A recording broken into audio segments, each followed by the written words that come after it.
హెచ్ఆర్‌పిడబ్ల్యూఏఓ media ప్రేక్షకులకు human rights protection and welfare awareness organisation తరపున హృదయపూర్వక నమస్కారాలు తెలియపరుస్తూ, ఈరోజు మనము న్యాయ వ్యవస్థ పతనానికి కారణం ఎవరు అని చెప్పేసి మన ఆంధ్రజ్యోతి ఢిల్లీ ప్రతినిధి ఒక ప్రకటన ఇవ్వడం జరిగింది. ఆంధ్రజ్యోతిలో మనము దాని వివరాల్లోకి వెళ్ళి చూద్దాం. మనము న్యాయ వ్యవస్థ పతనానికి కారణం ఎవరు అంటున్నారు ఇక్కడ. మృగాలు వేటాడి తమ ఆకలిని తీర్చుకున్న తర్వాత శాంతిస్తాయి. ఏమంటున్నారు వీరు? మృగాలు వేటాడి వాటి ఆకలిని తీర్చుకున్న తర్వాత శాంతిస్తాయట. కానీ అవినీతి అనే ఆకలి ఉన్న మనిషి అంత త్వరగా శాంతించడు. ఎగ్జాక్ట్లీ కరెక్ట్ ఇది. ఈ అవినీతి అనే ఆకలి ఉన్న మనిషి మాత్రము అంత త్వరగా శాంతించడు. అంటే ఇక్కడ మనం గమనించాల్సిన అంశం ఏంటంటే, మృగము సైతము ఆకలి తీరిన తర్వాత శాంతిస్తుంది, కానీ ఈ అవినీతి అనేది అంతకన్నా మృగానికి ఉన్న దానికన్నా ఎక్కువ క్రూరత్వం అనేది అవినీతికి ఉంది అనేది క్లియర్గా అర్థమవుతుంది. మనము ఆఫీసుల్లో, రహదారుల కూడల్లో, ప్రార్థనా మందిరాల్లో అంతటా మనిషిని వేటాడడం మనకు కనిపిస్తుంది. వాస్తవం ఇది. మనం చూసిన మన దేశవ్యాప్తంగా, ప్రపంచవ్యాప్తంగా, రాష్ట్రాల వ్యాప్తంగా ఎన్నికల రాజకీయాల్లో కోట్ల రూపాయల ప్రవహిస్తూనే ఉంటాయి. రాజకీయ పార్టీలకు నిధుల సమీకరణ ఎవరి ద్వారా చేయాలో బాగా తెలుసు. ముఖ్యంగా అధికారంలో ఉన్న పార్టీకి నిధుల సమీకరణకు అనేక మార్గాలు ఉంటాయి. ఎందుకంటే ఈ అధికార పార్టీ వాళ్ళ చేతుల్లోనే మొత్తం వ్యవస్థ ఉంటుంది కాబట్టి వారికి నిధుల సమీకరణకు మార్గాలు ఎక్కువగా ఉంటాయి. వాస్తవమే ఇది. ఎందుకంటే అన్ని వ్యవస్థలు వారికి అనుకూలంగా పనిచేస్తాయి. హవాలా మార్గాలు దేశమంతటా విస్తృతంగా పనిచేస్తూనే ఉంటాయి. పార్లమెంటులో కీలకమైన ఓటింగ్ జరిగినప్పుడు ప్రజాప్రతినిధులను ప్రలోభపరిచిన ఉదంతాలు, నిండు సభల్లో నోట్ల కట్టలు రెపరెపలాడిన సంఘటనలు ఎన్నో. ఈ దేశంలో పెద్ద నోట్ల రద్దు జరిగినప్పుడు కూడా డబ్బు ప్రవాహం ఆగనే లేదు. అప్పుడప్పుడు ఆదాయ పన్ను శాఖ, ఈడీ అధికారులు దాడులు చేసి కోట్ల రూపాయల నోట్ల కట్టలను ఏ మంత్రి పిఏ ఇంట్లోనో, ఏ అధికారి నివాసంలోనో పట్టుకుంటున్నట్లు వార్తలు వస్తాయి. కానీ ఇది కంటి తుడుపు మాత్రమే. భారతదేశంలో అవినీతి సర్వంతర్యామి. 62% మంది భారతీయులు తమ పనుల కోసం ఎప్పుడో ఒకప్పుడు లంచాలు చెల్లించిన వారేనని ట్రాన్స్పరెన్సీ ఇంటర్నేషనల్ వెల్లడించింది. ఇదైతే వాస్తవం. 62% మంది భారతీయులు తమ పనుల కోసం ఎప్పుడో ఒకప్పుడు లంచాలు చెల్లించిన వారే అంటారు. మన భారతదేశంలో ఉన్నటువంటి మొత్తం జనాభాలో 62% మంది భారతీయులు లంచాలు చెల్లించిన వారే అని చెప్పేసి చెప్తున్నారు. కానీ ఎవరు చెప్తున్నారంటే, ఒకప్పుడు ట్రాన్స్పరెన్సీ ఇంటర్నేషనల్ వెల్లడించింది. గత ఏడాది ఈ సంస్థ ప్రకటించిన నివేదికల ప్రకారం 180 దేశాల్లో భారతదేశం అవినీతి 96వ ర్యాంకును సాధించింది. పోయిన సంవత్సరం ఈ యొక్క సంస్థ ప్రకటించింది నివేదిక.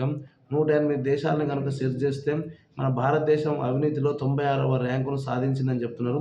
స్కూల్ అడ్మిషన్ల నుంచి సామాజిక సంక్షేమ కార్యక్రమాల అమలు వరకు ఏ రంగము అవినీతికి మినహాయింపు కాదని, లైసెన్స్ రాజ్ రద్దయినా ఈ దేశంలో ప్రైవేటు రంగం అత్యధికంగా ప్రభుత్వ రంగంలో పెద్దల చుట్టూ తిరగాల్సి వస్తుంది. అందరికీ తెలుసు, భారతదేశంలో ఏ బడా ప్రైవేటు సంస్థ ప్రభుత్వ ప్రాకారం లేకుండా ఎదిగిందో చెప్పండి అని కేంద్ర మంత్రి జైపాల్ రెడ్డి ఒక సందర్భంలో ప్రశ్నించారు. భారతదేశంలో ఆశ్రిత పెట్టుబడిదారీ విధానం ఎంత బలంగా వేళ్ళూనుకొని ఉన్నదో రాజకీయ నాయకుల కంటే ఎవరికి ఎక్కువ తెలుసు. ఈ నేపథ్యంలో గత వారం ఢిల్లీ హైకోర్టు న్యాయమూర్తి యశ్వంత్ వర్మ నివాసంలో నోట్ల కట్టలు దొరికాయని వార్తలు రావడం పెద్దగా ఆశ్చర్యం కలిగించదు. న్యాయమూర్తులు సంపాదనకు అతీతులని ఈ దేశంలో ఎంతమంది విశ్వసిస్తున్నారు?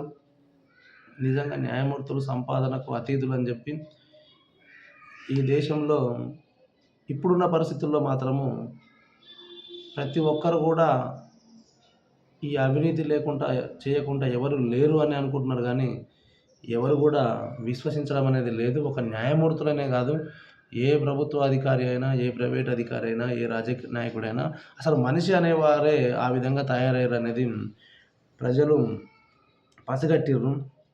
న్యాయమూర్తులను ప్రలోభపెట్టి తీర్పులకు అనుకూలంగా తెప్పించుకునేందుకు లేదా కేసులను వాయిదా వేయించుకునేందుకు నిరంతర ప్రయత్నాలు చేసేవాళ్ళు నిరంతరం ఎక్కడో ఒక చోట తటస్థిస్తూనే ఉంటారు.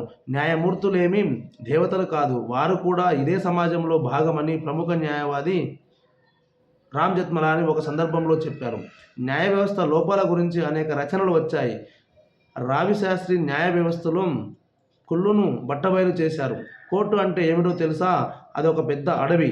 అడవిలోకి వచ్చిన వాడిదే పొరపాటు కానీ మనది కాదు. అక్కడ హైనాల వంటి పెద్ద పెద్ద జంతువులు ఉంటాయి. జాగ్రత్తగా ఉండకపోతే అవి మననే తినేస్తాయి అని రావి శాస్త్రి రచించిన మాయ అనే కథలో న్యాయస్థానాల గురించి వివరిస్తారు. ప్లీడర్ బాబు చెప్తున్నా విను. ఏ మనిషి మంచోడని ఎవరు చెప్పినా నేను నమ్మను.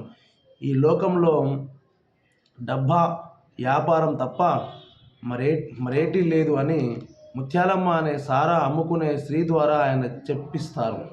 న్యాయమూర్తుల్లో ఎంత శాతం మంది అవినీతి పరులో అన్న విషయంపై చాలా కాలంగా చర్చ జరుగుతూనే ఉంది. సుప్రీంకోర్టు, హైకోర్టు న్యాయమూర్తుల్లో 50% మంది అవినీతి పరులేనని సుప్రీంకోర్టు న్యాయమూర్తిగా ఉన్న మార్కండేయ కట్టు కూడా ఒకప్పుడు వ్యాఖ్యానించారు. మార్కండేయ కట్టు కూడా యశ్వంత్ వర్మ మాదిరే అలహాబాద్కు చెందినవారే. అలహాబాద్ హైకోర్టులో తీవ్ర అవినీతికి పాల్పడుతున్న న్యాయమూర్తుల జాబితాను తాను అప్పటి సుప్రీంకోర్టు ప్రధాన న్యాయమూర్తి జస్టిస్ లహోటీకి ఇచ్చానని, కానీ ఆయన ఏ చర్య తీసుకోలేదని కట్టు వెల్లడించారు. తాను వారి అవినీతి గురించి సాక్ష్యాధారాలతో సహా బయట పెడతానని కట్టు అన్నప్పుడు అలా చేయవద్దని జస్టిస్ లహోటీ ఆయనను బతిమిలాడారు. దయచేసి అలా చేయకండి. న్యాయ వ్యవస్థలో అవినీతి గురించి మనమే ప్రచారం చేస్తే రాజకీయ నాయకులు దాన్ని తమకు అనుకూలంగా వాడుకుంటారు, జాతీయ జ్యుడిషియల్ కమిషన్ను నియమిస్తారు అని జస్టిస్ లహోటీ ఆయనను అభ్యర్థించారు. అవినీతిపరులైన ఆ న్యాయమూర్తుల్లో కొందరిని బదిలీ చేసి ఊరుకున్నారు.